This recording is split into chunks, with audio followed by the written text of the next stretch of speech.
Movie की starting में हमको सैरा नाम की लड़की दिखाई जाती है। सैरा जो कि अपने फ्रेंड के घर पर पार्टी में जाना चाहती थी, लेकिन सैरा के फादर उसे पार्टी में जाने से मना कर देते हैं। सैरा के फादर का नाम होता है डॉन। सैरा अपनी मदर से कहती है कि आपने तो कहा था कि तुम अपने फ्रेंड की पार्टी में चले जाना, जिस पर सैरा की मदर कहती है कि कोई बात नहीं, आज नहीं तो फिर कभी चली जाना। इस बात से सैरा को बहुत गुस्सा आ जाता है और वो अपने रूम में चली जाती है। वहीं पर हम सैरा की बड़ी सिस्टर को भी देख पाते हैं। उसी रात सारा अपनी फैमिली से छुप करके अपने बेस्ट फ्रेंड क्रिस्टोफर के साथ उसी पार्टी में निकल जाती है। पीछे से सैरा की मदर उसके रूम में आती है। सैरा की मदर देखती है कि वो तो अपने रूम में है ही नहीं। ये बात वो सीधा जाकर के सैरा के फादर को बता देती है। ये बात सैरा के फादर सुनकर के बहुत गुस्सा हो जाते हैं। पूरी रात क्रिस्टोफर के साथ स्पेंड करने के बाद मॉर्निंग में वो वापस अपने घर चली आती है, जहाँ पर सैरा के फादर उसके ऊपर काफी गुस्सा करते हैं। सैरा के फादर उसे बहुत डांटते हैं और तभी वहाँ पर सैरा की मदर भी आ जाती है और नाराज सैरा भागते हुए अपने रूम में चली जाती है। सैरा जब अपने रूम में होती है तो वहाँ पर उसकी मदर और सिस्टर दोनों आ जाती हैं। तीनों माँ बेटियाँ आपस में बातें कर रही होती है। सैरा बताते है कि मैं 3 महीने बाद 18 साल की हो जाऊंगी। मेरा एक बचपन का फ्रेंड है और मैं उसके पास चली जाऊंगी और मैं उसके साथ भी रहूंगी और काफी लाइफ को एंजॉय भी करूंगी। ये सारी बातें सैरा के फादर बाहर खड़े होकर के सुन लेते हैं। सैरा का फादर फ्रेंड में जाकर के एक सीक्रेट रूम को ओपन करता है 3 महीने बाद का, कि जब सैरा 18 साल की हो जाएगी। फिर हमको 3 महीने बाद का सीन दिखाया जाता है, जहाँ पर हमको सैरा दिखाई जाती है जो कि कॉल से क्रिस्टोफर से बातें कर रही होती है। सैरा की सिस्टर पहले ही घर पर नहीं होती है, उसकी मदर भी मार्केट चली जाती है, जिससे सैरा और उसके फादर घर पर अकेले ही होते हैं। डॉन सैरा से कहता है कि मुझको बेसमेंट में एक बॉक्स रखना है, तो तुम मेरी हेल्प कर दो ना प्लीज उस बॉक्स को रखने में। वो उस बॉक्स को लेकर के बेसमेंट में जाते हैं, जहाँ पर जाकर के डॉन सीक्रेट रूम को डोर को ओपन करता है। ये देखकर सैरा शॉक्ड रह जाती है, यहाँ पर सीक्रेट रूम भी है। डॉन फिर सैरा को उस रूम में लेकर के जाता है, उसको बातों में उलझाने की कोशिश करता है, उसे उस रूम में लॉक करके चला जाता है। सैरा वहाँ पर काफी चिल्लाती है, लेकिन उसको वहाँ पर तरस नहीं आता, वो उसकी कोई भी बात नहीं सुनता। अब सैरा अपनी हेयर पिन से उस लॉक को ओपन करने की कोशिश करती है, जिससे डोर तो ओपन नहीं होता, लेकिन लाइट ब्लिंक होने के बाद बंद हो जाती है, जिसकी वजह से वेंटिलेशन भी बंद हो जाती है। जब सैरा चेक करती है कि आखिर उस बॉक्स में क्या है, जो कि सैरा और उसके फादर यहाँ पर लाए थे। उस बॉक्स में सैरा का सारा जरूरी सामान होता है, जो कि इस जगह पर रह के सैरा के काम आने वाला था। सैरा वेंटिलेशन विंडो से हेल्प मांगने लगती है। डॉन देखता है कि सैरा की आवाज तो बाहर तक आ रही है, इसीलिए वो वेंटिलेशन को भी बंद कर देता है। वो रूम एक साइलेंट रूम था इसी वजह से, इसीलिए उस रूम से कोई भी आवाज नहीं आ रही थी। सैरा की मदर को उसकी काफी फिक्र होती है और वो उसे काफी ढूंढती भी है, लेकिन डॉन तो बिल्कुल रिलैक्स था, उसे कोई परवाह ही नहीं थी। दूसरे दिन सैरा फिर डोर को ओपन करने की कोशिश करती है, लेकिन फिर वैसा ही होता है, लाइट ब्लिंक करके फिर से ऑन हो जाती है। तभी वहाँ पे डॉन आ जाता है, तो सैरा उसको पुश करके भागने की कोशिश करती है। सैरा देखती है कि बेसमेंट का दरवाजा भी बंद है।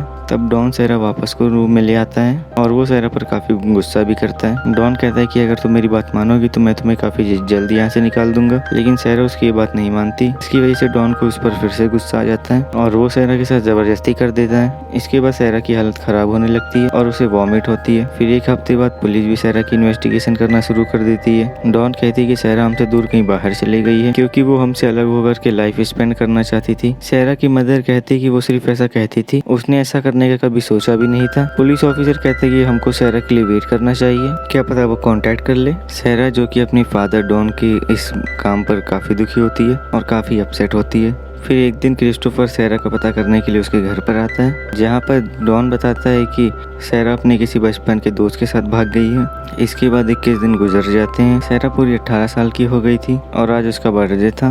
तब डॉन सैरा के पास केक और कैंडल लेकर के आता है। डॉन सैरा को कैंडल बुझाने के लिए कहता है। सैरा ऐसा ही करती है और वो डॉन की हर बात मानती जा रही थी, क्योंकि डॉन ने उसे कहा था कि अगर तुम मेरी बात मानोगे तो मैं तुमको जल्दी यहाँ से निकाल दूंगा। डॉन सैरा को एक कॉस्ट्यूम पहनने के लिए देता है। फिर डॉन सैरा से कहता है कि मुझे तुम अपनी एक विश बताओ, मैं उसे पूरा करूंगा। जिस पर सैरा कहती है कि मेरी विश ये है कि यहाँ से मैं आज़ादी चाहती हूँ, मैं इस जगह से निकलना चाहती हूँ। जिस पर डॉन कहता है कि इस बात के लिए तो अभी काफी टाइम है। जिस पर सैरा कहती है कि मुझको एक घड़ी और टीवी चाहिए। यहाँ पर डॉन फिर से सैरा के साथ जबरदस्ती करता है। अगले दिन डॉन सैरा को टीवी और घड़ी भी ला करके दे देता है। फिर सैरा फूड कैन की मदद से अपना एक हथियार भी बनाती है और वो डॉन को उसके करीब आने के लिए कहती है, लेकिन डॉन सैरा के इरादे समझ चुका था कि वो किया चाहती है, जिसकी वजह से वो सायरा को बहुत मारता है और मारते हुए उसका हाथ भी तोड़ देता है। और ऐसा करते करते 1 साल गुजर जाता है। हम देखते हैं कि सायरा को, जो कि अब प्रेग्नेंट है, जो कि सायरा को पेन होने लगती है। तभी वहाँ पर बेबी गर्ल का बर्थ होता है। सायरा की बेटी को देख करके डॉन खुश नहीं होता। इसके बाद 4 साल गुजर जाते हैं और सायरा की मदर उसे काफी मिस करती और सायरा एक बार फिर से प्रेग्नेंट होती है। डॉन अपनी वाइफ को बताता है कि मेरी प्रमोशन हो गई है, जिस पर सायरा की मदर कहती है कि हमें एक इन्वेस्टिगेटर हायर करना चाहिए जो कि सायरा को ढूंढे। उसकी बात पर डॉन साफ इंकार करके वहाँ से चला जाता है। डॉन जो टीवी सायरा और उसकी बेटी के लिए लाया था, उसे देख करके दोनों माँ बेटी काफी खुश हो जाते हैं, क्योंकि उनकी बोरियत दूर करने के लिए टीवी से अच्छी क्या चीज हो सकती है। कुछ दिन बाद सायरा को एक बेबी बॉय होता है। फिर सायरा की बेटी काफी बीमार हो जाती है क्योंकि उसे फीवर था, जिस पर डॉन उसे एक मेडिसिन ला करके देता है। उस दिन भी डॉन और सायरा के बीच में लड़ाई होती है। क्रिस्टोफर एक बार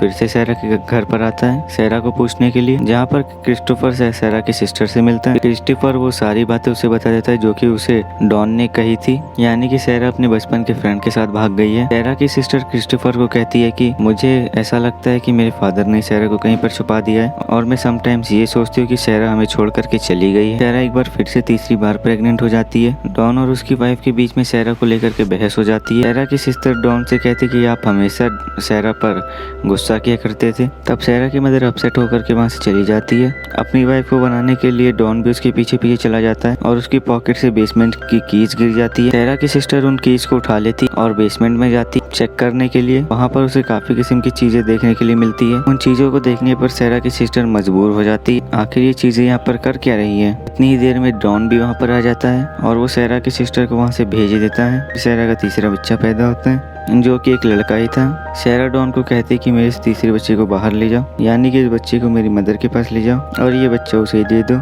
ये सुनकर डॉन को एक आइडिया आता है और वो उस बच्चे को चुपके से अपने घर के बाहर रख देता है। सायरा की मदर उस बच्चे की आवाज सुनकर के बाहर आती है, जहाँ पर उस बच्चे के साथ कागज पे लिखा हुआ उसे एक नोट भी मिलता है, जिस पर लिखा था मॉम मैं सायरा हूँ, ये मेरा बच्चा है, मेरी फाइनेंशियली कंडीशन इतनी अच्छी नहीं है कि मैं इसे पाल सकूँ और इसे आप ही रख लीजिए। और सायरा की मदर उस बच्चे को अपने साथ ले जाती है। उन्होंने उस बच्चे को अडॉप्ट कर लिया था। तभी डॉन को वहाँ पर एक और नोट भी मिलता है, जहाँ पर लिखा था डैड ने मुझे बेसमेंट में कैद किया है। ये देखकर डॉन को काफी गुस्सा आ जाता है और वो सायरा को पनिशमेंट देने के लिए उसके साथ एक बार फिर से जबरदस्ती करता है। इसके बाद हमें कुछ सालों बाद का सीन दिखाया जाता है, जहाँ पर हम देखते हैं कि सायरा का बेटा और बेटी अब बड़े हो गए हैं। एक बार डॉन सायरा की बेटी को काफी गंदी नजरों से देख रहा था। सायरा डॉन के बुरे इरादे समझ चुकी थी। वो जानती थी कि अब डॉन की गंदी नजर उसकी बेटी पर है। सायरा अपनी बेटी की वजह से काफी वरीड थी, क्योंकि उसकी बेटी को अस्थमा था। एक दिन सायरा देखती कि छत से पानी टपक रहा था। सायरा सोचती कि वहाँ पर शायद कच्ची जमीन है जिसे तोड़कर हम किसी की हेल्प मांग सकते हैं। सायरा उस जगह पर सुराख कर देती है। रात को उस सुराख से एक लाइट बाहर निकालती है। उस लाइट को एक आदमी देख लेता है और बदकिस्मती से ये बात वो जाकर के डॉन को बता देता है।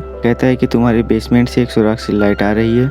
ये सुनकर डॉन को सायरा के ऊपर काफी गुस्सा आता है, इसीलिए वो जाकर सायरा को बहुत बुरा मारता है। वो सायरा को इतना बुरा मारता है कि सायरा का मिसकैरेज हो जाता है। सायरा का बच्चा मर जाता है और डॉन उसके मरे हुए बच्चे को जाकर के दफनाता है। इस बात की वजह से सायरा के बच्चे काफी दुखी हो जाते हैं। सायरा डॉन से अपने उस बच्चे के बारे में पूछती है जो कि उसने अपनी मदर को दे दिया था। इस पर वो बताता है कि नेक्स्ट मंथ वो एक टूर्नामेंट खेलने वाला है, जिस पर सायरा का बेटा कहता है कि मैं भी बाहर जाना चाहता हूँ खेलने के लिए। वो बच्चा कहता है कि हम कब जाएंगे, हम कब खेलेंगे बाहर जाकर। जिस पर डॉन कहता है कि जब तुम्हारी मदर का बिहेवियर मेरे साथ अच्छा होगा तब मैं तुम्हें यहाँ से बाहर ले जाऊंगा, तब तुम भी बाहर जाकर के खेल सकते हो। सायरा डॉन से सॉरी बोलती है। उसके बच्चों ने बाहर जाने की बात की। डॉन के बाहर जाने के बाद उसके दोनों बच्चे अपनी मदर पे गुस्सा करते हैं। उसके बच्चे कहते हैं कि हमने ऐसा क्या कह दिया था कि आपने उनसे सॉरी बोला। इस पर सायरा कहती कि मैं सिर्फ तुम्हारी हिफाजत करना चाहती हूँ। सायरा काफी दुखी होती है और वो क्रिस्टोफर को काफी मिस भी कर रही होती है, क्योंकि यहाँ आने से पहले वो क्रिस्टोफर से ही मिली थी और उसने क्रिस्टोफर के साथ काफी अच्छा टाइम स्पेंड किया। दोनों बच्चे सायरा से बदतमीजी करने पर माफी मांगते हैं। सायरा अपने दोनों बच्चों को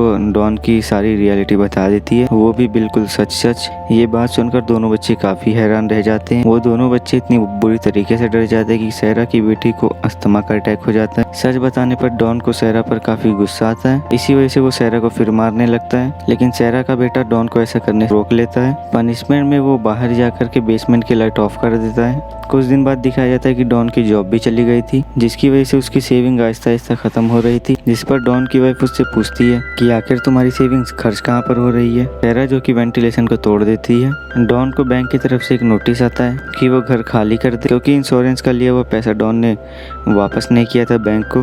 तब डॉन सैरा और उसके बच्चों को खत्म करने का डिसीजन लेता है, क्योंकि अब उससे सारा सिस्टम मैनेज नहीं हो रहा था। वो वेंटिलेशन के रास्ते से अपनी गाड़ी का धुआं छोड़ता है। तभी सैरा का वहाँ पर वो बेटा आ जाता है जो कि उसने अपनी मदर को दिया था, और इसी वजह से डॉन को गाड़ी बंद करनी पड़ती। काफी साल बाद देखते कि हम सैरा की बेटी को फिर से अस्थमा का अटैक होता है। सैरा डॉन से कहते कि मैं अपनी बेटी का चेकअप करवाना चाहती हूँ डॉक्टर से, जिसके लिए डॉन साफ इंकार कर देता है। लेकिन सैरा इस बात के लिए उससे काफी रिक्वेस्ट करती है। तब सैरा की बेटी की हालत देख के डॉन इस बात पर मान जाता है। डॉन सैरा और उसकी बेटी को सिर्फ लेकर के और सैरा जब बेसमेंट से बाहर आती है उसे अपना घर देखकर सब कुछ याद आ जाता है। सैरा की बेटी को हॉस्पिटल लेकर के जाया जाता है और बहुत ही मुश्किल से उसकी जान बचाई जाती है। वहाँ पर एक डॉक्टर होती है जो कि सैरा को एक फॉर्म फिलअप करने के लिए कहती है। सैरा वापस से अपनी उस जिंदगी में नहीं जाना चाहती थी, इसलिए वो फॉर्म पर पानी फेंक देती है। तब डॉन दूसरा फॉर्म लेने के लिए जाता है। उस मौके का फायदा उठा करके सैरा लेडी डॉक्टर के पास आ जाती है। सैरा उस लेडी डॉक्टर के गले लग जाती है और तभी पीछे से वहाँ पर डॉन भी आ जाता है। सैरा उस लेडी डॉक्टर से कहते हैं कि प्लीज हेल्प मी। वो लोग अंदाजा लगा लेते हैं कि सैरा जरूर किसी मुसीबत में। सैरा की खुशकिस्मती ये होती है कि वहाँ पर पुलिस ऑफिसर भी था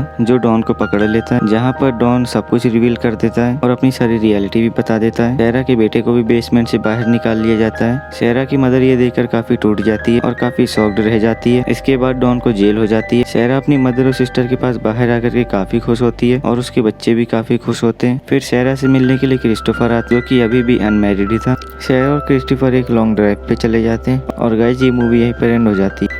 अगर आपको वीडियो अच्छी लगी तो वीडियो लाइक कीजिए, चैनल को सब्सक्राइब कीजिए और बेल आइकन को दबाना ना भूलें। साथ ही में आप अपने दोस्तों को भी या फिर फैमिली वालों को भी ये वीडियो शेयर करना ना भूलें। तब तक के लिए गुड बाय।